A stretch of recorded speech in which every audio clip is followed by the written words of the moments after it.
So whosoever is cheating Ruto atafaulu na hii, mwabieni anawacha kudanganywa. This is not IMF, this is not World Bank, na utachomeka. Wacha hivyo, unasema ati kuna watu wana finance, utachomeka. You are going home. Unaona Gachagua sasa amekuwa na power kumuliko. I think in the beginning of the year, niliwaambieni church will be so much persecuted. A part of the church being persecuted, it will be a near rapture. Things in the country will be what? A near rapture. That things will not be what you think. Kidogo kidogo ni Maimai, kidogo kidogo ni Ruto, kidogo kidogo ni Waislamu, kidogo kidogo itakuja. Things will be evolving until we end the year. Bwana Yesu asifiwe sana. And the things, kama watu wanafikiria they have a way of trying to contain these things, you need a lot of peace. If somebody can reach Ruto, amwambie tu akuwe composed, akae chini, then he seeks God. He repeats the statement he made that I have been prayed into power. That is the most dangerous statement that he made, meaning he is not himself. His authority, being the president of Kenya, it is not his. He was prayed into. So it was not his agenda. It was not his capacity to be where he is. It is the people who prayed him into power that are controlling him. If you deviate from the same people and you move away from the people who took you to power, it means the power that they used to gravitate you towards where you are, it is no longer with you. My friend, you don't go for now for the technical advisors. You don't go now for kina John D. Anaitwa D ama anaitwa nini? Day. Like you tunakuita Day. CD anaitwa Day. The government of Ruto, it is not a political government. This is what they need to understand. It is not what? A political government. It was not of a vote government because he never won. He never won the elections and he never lost the election. Did you understand that? Are you catching me? He never won the election and he never lost the election. Some people say he has rigged. Some people say they had the deep state. Some people say he had the system. The system was on the side of Uhuru and Raila. He didn't have the system, but God propelled him because of the prayers that people prayed. He was propelled into the seat. Therefore, whatever this man does, hata kuenda choo, he needs the same spirit that put him in that office. Bwana Yesu asifiwe. Hata kukojoa yenyewe, you need to ask God, can I go now for susu? It is not him. He has no allegiance to human. His allegiance is only to God. Because it is God who made him to sit. When we voted for Uhuru, it is we who made Uhuru to become the president because he had the majority votes. When we voted for Kibaki, we had the power to question Kibaki because Kibaki had the majority vote. Did Ruto have majority vote? Do you know how he was sworn in? Even the judges themselves, they told us, go pray to the God you are praying. And we go to pray to our God that we are praying. Then God will tell us who won. Did you understand that statement? Walituambia tuende tuombe Mungu ule tunaobaga. Na wao waende wakaombe ule Mungu wanaobaga. Huyo Mungu atasema ni nani? Because they did have. Walipeleka lawyers huko walisema hiyo lawyers alikuwa anasema nini? Tikitaka tikoto, tikitiki tokoto. Hiyo, that is all what they understood. When Baba was coming from the court, Baba was very sure he's going to be announced the president. Ruto was also very sure he was going to be announced the president because there were no argument based on the election that were in the high court. Hakukwa, the Supreme Court. There was nothing. Hii si kama ile ya Kibaki, si kama ile ya Uhuru alijenda kujikuna na huko Mugogo. Hapana, it is God who installed Ruto. It is not Murkomen. It is not hiyo mwingine wa class 2 anaitwa nani? Sudi. Bwana Yesu asifiwe sana. It is not those people. It is not yakina Osoro. We school together with the yakina Osoro. It is not them. It is not the technical advisor. It is not IMF. It is not America. It is not the parliament. He was installed by God for a purpose. Ruto is a purpose president, not a leader. He is not a king. He is not a leader, but a purpose created personality for a particular purpose. And when that purpose comes to an end, it doesn't matter whether he was to stay for 2 months. As long as the purpose imeisha, he gets out. That is why the uprising in Kenya, it is not man or man organized. It is God organized. So waacha kusema tukuna mtu wana finance. There is no one who is financing those boys and those girls. No one. It is the Spirit of God that is in them. No one can be able to organize. Even Raila has been there, has never been able to organize 47 counties. Nobody in the history of Kenya that has there been anybody being able to organize demonstration. Baka Sugoi kwako nyumbani. Baka he noticed this mtoto ya fulani anatembea kwa barabara ndio anaagusha wheelbarrow mtoto neighbor. And you know, zamani when politics were guided tribolically, we will go Kikuyus who will defend our own Kikuyu. These guys, they are not Kikuyus. These guys are not Luos. These guys are not Kalenjins. These guys are Kenyans propelled by the Spirit of God. The Bible says, I will put my spirit into them. And he has put the spirit into those people.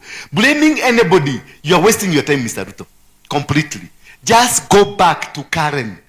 Even you can remove Gachagua for 2 days. Go back to Karen, where you initiated the altar that propelled you to power. Because in Karen State House, that is where they raised the altar. That is where Kina Wairimu were there, and there is genuine men of God gathered there.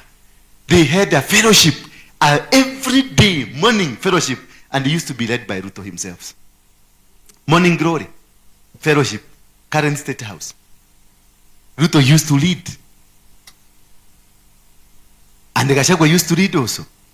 Pastor Dorcas used to lead. And huyu mwingine anaitwa nani? Rachel, they used to lead. People will fellowship there every morning. And they used that altar. That is why Ruto went to 47 counties visiting churches. He was raising altar. He was not giving offerings. People never understood. And that is where the demonic agenda tried to stop him. Don't take money to church. Because for Ruto, he knew to remove the government, the regime that is operating, you need an altar, not a vote. Bwana Yesu asifiwe sana. And he raised 47 altars in the country. That is why you have 47 fires in the country.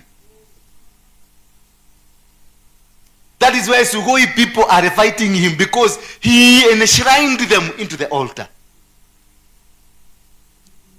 Even Gachagua anaongea hapa anasema vijana, my sons, my daughters, speak, listen to me. They will not listen. They are listening to the altar. And the altar has told, my children, go back. Tell this man, ameondoka. That is why, that's a donkey speaking. So whosoever is cheating Ruto, atafaulu na hii, mwabieni anawacha kudanganywa. This is not IMF. This is not World Bank. This is not China. This is not Uhuru Kenyatta. Nobody is attacking you, Ruto. Ruto, please. Nobody is attacking you. The altar you raised in Karen, go back to it. Go back and resolve with it, because that is what propelled you to power. You have moved, shifted away from it. That is why it is putting fire on you. Na utachomeka. Wacha hivyo unasema ati kuna watu wana finance, utachomeka. You are going home. If he doesn't, whatever that started you, maintain it. Whatever that started you, maintain it. If it is sacrifices, maintain sacrifices. Hivyo na nyinyi mwende mwambie Ruto, moto itaendelea kuwaka. Nobody will finance these people hata ashike watu atafuka, yani aende asome. Kenyatta walishikwa wakavugiwa wakatoka, kina Matiba walifugiwa wakatoka. Yeye mwenyewe Uhuru alijaribu kumzuia azikalie kiti, lakini alikalia. Si usome na hiyo kitabu tu kidogo, hata kama huhitaji kuenda ndani, usome 2 pages peke yake, uone this is a battle you cannot win. Arudi kile kilimuzaa, arudi huko. Bwana asifiwe sana. Kile kilifanya nini? Kile kilimuzaa, arudi huko. Kile kilimuzaa, kilimuzalia Karen, kule Gachagua wako. Ndio naona Gachagua sasa amekuwa na power kumuliko, kwa sababu amekalia nini? Kile kilimuzaa kiko na Gachagua saa hizi, na ndio yeye ana sustain. Ndio naona anajiita, bibi yake anajiita nini? Mama Boys. Si bibi yake anajiita Mama Boys na wanamsikia. Yes, it was a sacrifice. Jacob wakati bigu yake ilifunguka wapi? Akiwa mji gani? Betheli. Betheli ni wapi? Betheli ni pale Abraham alikuwa anataka kutoa his son. The same place, the same position. Hapo ndio alikuwa amewekelea mtoto achije. Alipoenda karara kwa hiyo jiwe, na hakuwa anajua, alipoenda karara kwa hiyo jiwe, bigu ikafunguka, because there is a promise. That is an altar. Wherever they did, mahali popote walienda wakatoa sacrifice, paliitwa jina. Gideon mahali alikutana na malaika wa Mungu, akakimbia nyumbani, akalete kabuzi na kamkate ambako akajachachwa. Mahali waliwekelea mawe kakachomeka, Gideon alipaitaje? The altar of peace. And until today it is the altar of peace. Wherever you lay a sacrifice, wherever, it becomes your altar. If you come here, you lay a sacrifice hapa, it becomes your altar. It becomes a covenant between you and your maker and God, kwa sababu ya hiyo communication mumekuwa nayo hapa into this altar. Hiyo communication is documented, so wherever you go, the documentation will remember what you did here. So if I pray for the people to be blessed, kama kuna blessing itatoka, itakufikia wherever you are. Then Ruto made a covenant between him and God in Karen. And he told God, mimi sina uwezo, mimi sina deep state, mimi sina nini. Even he didn't have a party. They didn't have money. There's some time they were completely stranded. They didn't know wataenda wapi. Somebody from some Nigeria akawaya in pesa akawapatia, because the campaign was to collapse. But God was with them, and God promised them, because you have come to me and you have sought my help and you have laid a sacrifice and you have lifted an altar, I will honor this altar. Mwambie Ruto, hiyo ndio makosa peke yake amefanya. Bwana Yesu asifiwe. Wachana hii kitu kingine ya IMF. Taxes tumeishi tukilipa taxes, ama hatulipi? Kwani hiyo alisema ikiondolewa utatajirika? Ni sufuria ngapi itaongezeka kwako? Nini itaongezeka kwako? Nikige kuongerereka. Maguta tulihaga ngiri ĩmwe hakuhĩ 500.